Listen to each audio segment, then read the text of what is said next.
So as a surgeon approaching the interbody space, there's a broad spectrum of angles or approaches that we can use. The anti-psoas approach has got some real unique advantages in terms of being able to protect the psoas muscle as well as the femoral plexus within the psoas, and also to work behind the vasculature.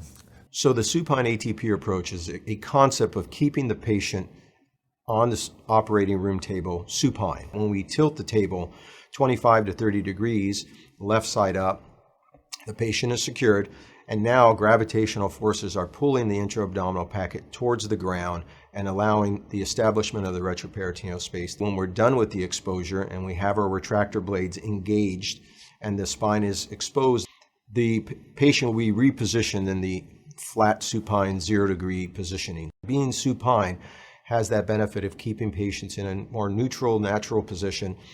Oftentimes in lumbar spine surgery, particularly in cases that can be extremely challenging, the angles with which the surgeon is implanting or fixating the implant often vary tremendously.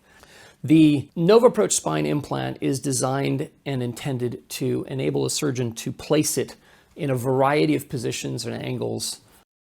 At some segments, we might be more concerned about our ability to mobilize the vessels. We might be concerned about our ability to come in at the appropriate angle. And with the SupineATP and the OneLIF device, we're able to approach the spine from a spectrum of approaches, and we can hone in the right approach and the right angle for the individual segment. It's almost like having segmental control over how we approach the spine, because we can do that differently at each level with the patient in the supine position and using a OneLIF device. And a lot of it depends on the vascular approach. I think we tend not to think about that.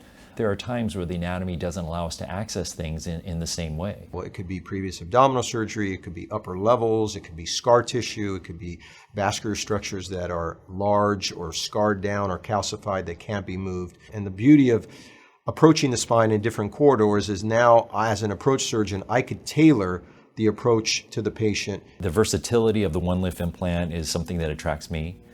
Being able to insert the cage in different positions because of the potential for challenging anatomy, and also to fix it in different positions. I think that the OneLIF implant really gives us the flexibility to insert the interbody from any angle, which is a terrific advantage.